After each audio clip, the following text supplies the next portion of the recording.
صعبتها كبي جماعة القدام أم خزانات خونه ترسنش بر هندي أما دول ما نخوري خد خد ترسن خد روات كان جد ترسن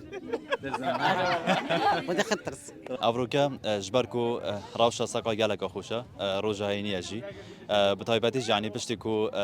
نوروزي ساقا هندي خوش نبي خلق نشيا مالت خودار كبي اللي أفروكا راني راوشة ساقا يور خلقي كيليكو إدي قصة نوفا سورشتي بكن نكاس نوفا خزانة كيماس حاس كم تقالوا ما بخون بزانم كالكي وهاتينا أفروكا چند الخوشن يعني كو خزان يعني در كفتين خزاني جي راسي جلت خوشن خالد شواني باشي جاب مداو خد اشتارا زيوت خدام بتدريش كي خالد كيف هاتينا خدامش قندي شيخ حسن هاتين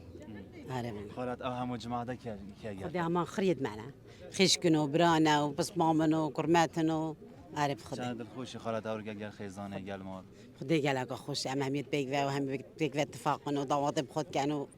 زادي خد خينو أبا يعني خالد چه سفر دا سیران دای خوشه هنگ نه چه سفر سفراد هم عمر فهمید گهته ایک و زادی بخوتینی تو پیک وقت خونو دعوتت کنو خوشیا بره وی بله خالد او سفرات خورنا چه خورنا اورگا گه خوین اینا خودی من تشریف باینای گویی من اون تشتی من تشریف باینای اوان چه دخوازی تگه خودی وا گویی من تشریف بید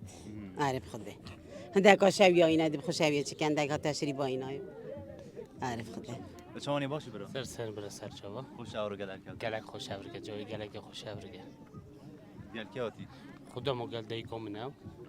خالاتت منن و خالن اونا بله خالد اجبر يعني ايش نوروز وراتون که جوی خوش نبی اورگا ساقا گلکی خوشه دم ندرکت نش نمی‌ورید درکتید ما باران بونو نخوش بو اما همچین ندرکتید ما گفتیم ما بخوی خوشه بهار علی بس پابچی کن گفتی درکمی نمی‌داری که عارف خدا خالد بچه اورگا گلی کر کردی جا خدا ما هم به هر سال تی نمیره عارف خدا که تجی عردی بس ما نیزی که ابو ما خوشه همچین تی نمیره عارف خالد از جماعت هورون دورو بره تحس این بوچ نایم باهم بومن خدا او خشکام بجدی آقوید بس اویدی بار نگه باقون خالد خشکام نه خالد چوانی باشی من بخير السلامات ممنون صاحبي بخيرات نواجد كام سر شواطن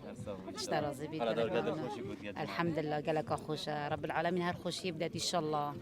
تشکی باتی خد هر القل خشك اخواتي من قند شيخ حسن لا والله اذا القل خيزان اخواتي مظلمه منه عيال من بس هم خربك بيت اورگا هاتين جای خوشه بود الحمد لله قالك خوش اشترى بيتان وجهات تشریفینا خورنا گلی خدي اما مشويات ميتين عارف خدي خورنا تایبت ابو سفرم يعني خد. افراد کرد ابراخت وشن قالك راستي إبراخت خدي ما اوجيتينين ما اوجيتينين هاشكو دبيجن يعني زلام ابراخ بخون يعني خزانات خود ترسنا خدي بابجم نه تشتي صانينا ابخو رغبات هرك حتشتكيت كتن آره والله قالك ممنون سر جابت خالد صعبتها كبي جماعة القدام أم خزانات خونه ترسنش بر هندي أما دول ما نخوري خدا خد ترسن خد روات كان جد ترسن خدا خد ترسن يد في قوي أكيد برينا بس يد في قوي خد ترسن يعني يدنو عارف خد الترسن جا خالد دول ما بوينه دا ترس يابان